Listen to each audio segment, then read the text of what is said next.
श्री शिवाय नमस्तुभ्यं. हर हर महादेव. नमस्कार मैत्रिणींनो, स्वागत आहे तुमचे सर्वांचे आपल्या आध्यात्मिक शिवपुराण या चॅनलवरती.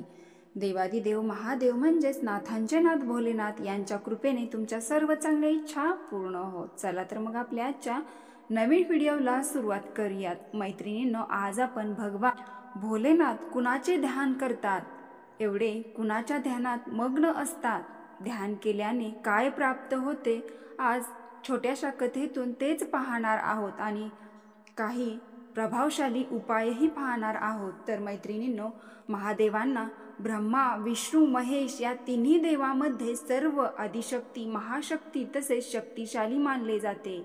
म्हणूनच तर महादेवांना देवादिदेव महादेव असे म्हटले जाते. ब्रह्मा विष्णू हे सर्व देव महादेवांना आराध्य म्हणतात, पूजा करतात, महादेवाची आपल्या मनामध्ये श्रद्धा ठेवतात. प्रत्येकाच्या मनात एक प्रश्न येतो की देवादिदेव महादेव कैलासावर सदैव समाधीमध्ये लीन असतात, परंतु महादेव ध्यान कुणाचे करत असतील हा प्रश्न पडतोच ना. प्रत्येक भक्ताच्या मनामध्ये येतच असतो. त्या प्रश्नाचे उत्तर मी आज आपल्या आजच्या आध्यात्मिक शिवपुराण या व्हिडिओमध्ये नक्की पाहायला मिळणार आहे. आपण महादेवाची जर भक्ती नामस्मरण सेवा मनापासून करत असाल तर तुम्हाला हा व्हिडिओ कुठेही स्किप न करता पूर्ण बघायचा आहे.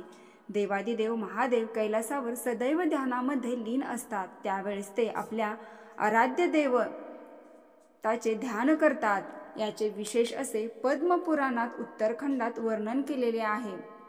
पद्मपुराणाच्या वर्णित कथेमध्ये एकदा माता पार्वतीने महादेवांना विचारले, देवा प्रभू, मला कृपया करून सांगा की आपण ज्यावेळेस समाधीमध्ये लीन असता त्यावेळेस ध्यान कुणाचे करत असता. त्यावेळेस देवादिदेव महादेव सांगतात की हे देवी, मी तुझ्या प्रश्नाचे नक्की उत्तर लवकर देईन. आणि काही दिवसातच देवादिदेव महादेव बुद्ध कौशिक ऋषीच्या स्वप्नात आले. ऋषींना आदेश दिला की तुम्ही रामरक्षा स्तोत्र लिहा. त्यावेळी त्यांनी सांगितले की मी रामरक्षा स्तोत्र लिहिण्यास समर्थ नाही, माझ्याकडून हे होणार नाही. परंतु दुसऱ्या दिवशी उठल्यानंतर बुद्ध कौशिक ऋषींनी रामरक्षा स्तोत्र लिहिले. त्यानंतर महादेवांनी माता पार्वतीला सांगितले की देवी, मी प्रत्येक क्षणाला समाधीमध्ये लीन असतो, त्यावेळी मी प्रत्येक क्षणाला रामनामाचा जप करत असतो.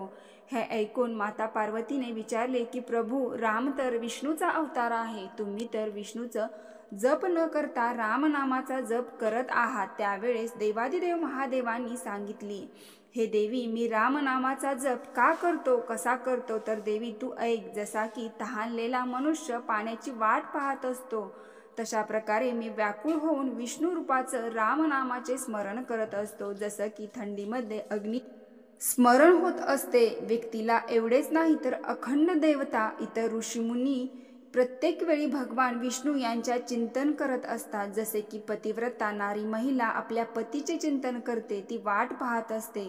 एखाद्या व्यक्तीला असराच नाही, कुठे तो व्यक्ती असऱ्याची वाट पाहत असतो. जसे की धनाचा लोभी धनाची वाट पाहत असतो. ज्याला लोभ आहे धनसंपत्तीचा, त्याची तो नेहमी वाट पाहत असतो. जसे की पुत्रप्राप्तीचे आतुरलेला मनुष्य मुलाची वाट पाहत असतो की मला पुत्रप्राप्ती केली केव्हा होईल. त्याप्रमाणे मी सुद्धा विष्णू रूपाचं म्हणजेच रामनामाचे ध्यान करत लीन असतो, जप करत असतो. त्याचं कारण असं आहे की पूर्व काळामध्ये विष्णुदेवाने निर्माण केलेले हे जग आहे. हे जग कर्माच्या अधीन आहे. या जगात रामनामाच्या जपाने कर्माचा नाश होतो. देवी, एवढी ताकद आहे या रामनामाच्या जपामध्ये, म्हणून मी सदैव रामनामाच्या जपामध्ये लीन असतो, असे देवादिदेव महादेवांनी माता पार्वतीला उत्तर दिले. परंतु आपल्यामध्ये मनामध्ये असाही विचार येतो, प्रश्न येतो की बाकीचे सर्व देवसुद्धा कोणाचे ना कोणाचे ध्यान करत असतात, तर श्रीराम हे भगवान शिवशंकराचे जप करत असतात. तुम्ही पाहिले असेल, कुठेही राम मंदिरे जावा तर राम मंदिरामध्ये तिथे भगवान शिवशंकराचे शिवलिंग तुम्हाला पाहायला मिळेल. मैत्रिणींनो, श्रीराम हे भगवान शिवशंकरांना आराध्य दैवत म्हणतात. तसेच प्रत्येक देव हे दानव यक्ष मानव 33 कोटी देव हे भगवान शिवशंकरांना आपलं दैवत म्हणतात. ब्रह्मा विष्णू आणि महेश हे हरिहरचे जोडी आहे. हे वेगळे जरी असले तरी यांचा अंश हा एकच आहे. तर मैत्रिणींनो, आता आपण भगवान शिवशंकराची नामस्मरण केल्याने आपल्याला काय प्राप्त होते ते पाहणार आहोत. आपण यामध्ये कुठलीही अंधश्रद्धा पसरवत नसून भगवान शिवाच्या स्कंद पुराण, विष्णू पुराण, लिंग पुराण, शिवपुराण, पद्मपुराण, भागवत गीता या गीतेतूनच असे खूप प्रभावशाली महत्त्वाचे उपाय, संसारातील प्रत्येक गोष्टी दुःख असते तर त्या दुःखावर निवारण करणारेच उपाय आपण पाहत असतो. नंबर 1, ज्यावेळेस आपण शिवमंदिरात जातो आणि भगवान शिवशंकराची पूजा, आराधना, नामस्मरण करतो त्यावेळेस आपल्याला दक्षिण बाजूला बसूनच भगवान शिवशंकराची पूजा करायची आहे. या विशेष असे शास्त्रात सांगितलेले आहे. शिवपूजन नेहमी उत्तरेकडे तोंड करूनच करायला पाहिजे, कारण जो व्यक्ती दक्षिणेचा भाग आहे तो भाग भगवान शिवाचा पूजेसाठी अतिउत्तम मानला जातो.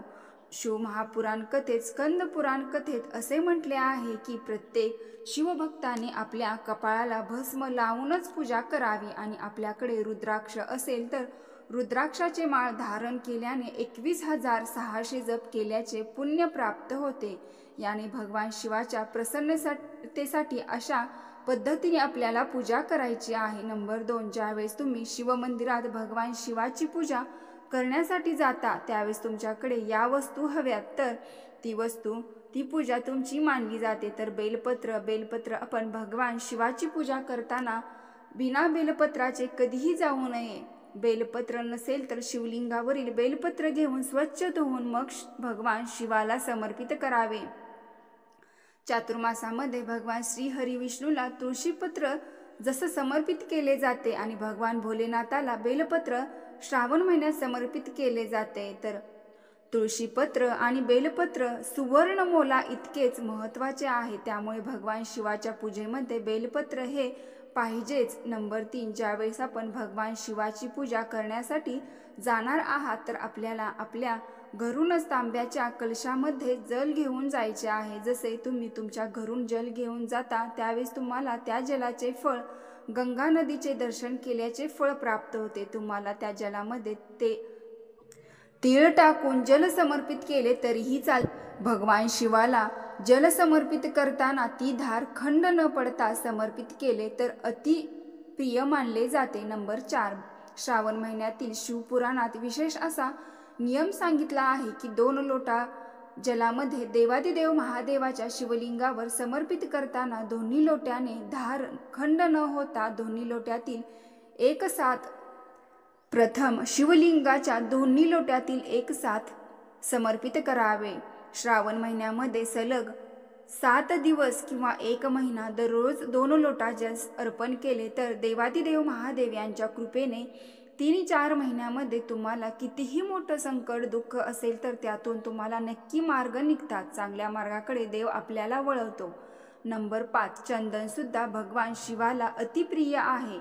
शिवपूजनाच्या वेळेस शिवलिंगावर चंदनाने, भस्माने पूजा झाल्यानंतर आवर्जून त्रिपुंड ओढून ओम लिहावे. त्यामुळे तुमचे दुर्भाग्य सुद्धा भाग्यात बदलते. ज्यावेळेस तुम्ही बेलपत्राला चंदन लावून भगवान शिवाला समर्पित करता तर भगवान शिवशंकर तुमची जी काही मनोकामना आहे ती लवकर पूर्ण करतात. नंबर 6, आता श्रावण महिना चालू होत असून सोमवारी बेलपत्र तोडलं जात नाही, म्हणून सोमवारच्या दिवशी 108 बेलपत्र समर्पित करायचे असतात. या आशेने रविवारी बेलाच्या झाडाची फांदी तोडली जाते आणि बेलपत्र तोडून घेतात. त्यानंतर ती फांदी कुठेही फेकून दिली जाते आणि त्यानंतर तुमचे काम झाले की उरलेले बेलपत्र तुम्ही कुठेही वाटत फिरता किंवा पुण्य लागतं म्हणून देता. तर तुम्हाला श्रावण महिन्यामध्ये बेलाच्या वृक्षाचे बेलपत्र तोडले जाते, एक पान तोडले जाते, कधी त्या झाडाची फांदी तोडली जात नाही. शिवपुराण कथेत विशेष आवर्जून म्हटले आहे की एकतरी श्रावण महिन्यामध्ये बेलाचे झाड लावले पाहिजे. आपण जर आखी फांदीच तोडून आणतो तर असे करू नका. भगवान शिवाला पाहिजे तेवढेच बेल समर्पित करायचे, बेल तोडले जावे याची काळजी घ्यावे. नंबर 7, ज्यावेळेस आपण भगवान शिवशंकराची पूजा करतो, आराधना करतो, त्यानंतर आपण घरी येताना शिवशंकराच्या दरवाजामध्ये लोटांगण घेऊन हात पसरून आपल्या हाताला जी काही रज लागते माती लागते ती आपल्या कपाळाला लावली, याने आपले जे काही वाईट दोष आहेत, आपल्यामध्ये वाईट गोष्टी आहेत, त्या गोष्टीमध्ये मुक्तता होते. तसेच भगवान शिवशंकराचे चरणाजवळचे आपल्या पात्रामध्ये जल घेऊन आल्याने 21 जन्माचे तात्काळ पाप समाप्त होते. इतकी मोठी महिमा त्या शिवदर्शनाच्या जलामध्ये आहे. काशी विश्वनाथाचे दर्शन घेतल्याचे पुण्यफळ प्राप्त होते. नंबर 8, भगवान शिवशंकराकडे तुम्ही काहीतरी मागण्यासाठी जाता. प्रत्येक भक्त हा आपल्या सुखी संसारासाठी, आपल्या आयुष्यातील दुःख सांगण्यासाठी जात असतात. तर कधीही भगवान शिवशंकराजवळ प्रत्येक दुःखाचे गारण गायचं नाही. तर आपल्याला पूजाविधी झाल्यानंतर आणखीन आपली पदराची झोली पसरून मनापासून भगवान शिवशंकराला एकटक बघून प्रार्थना करावी. तो भोलेनाथ तुमच्या नजरेतूनच तुमची दुःख ओळखून तुमच्या त्या संकटातून, समस्यातून तुम्हाला नक्की बाहेर काढतो. आणि लोटांगण घालून पूर्ण डोके टेकून भगवान शिवलिंगाला नतमस्तक करावा, प्रणाम करावा. भगवान भोलेनाथ न मागता तुम्हाला सगळे प्राप्त करतील. तर मैत्रिणींनो, तुम्हाला हा व्हिडिओ आवडला असेल तर आपल्या चॅनलला आत्ता लगेच सबस्क्राईब करून कमेंट बॉक्समध्ये हर हर महादेव टाईप करा, लाईक करा. हर हर महादेव. ओम नमः शिवाय. धन्यवाद.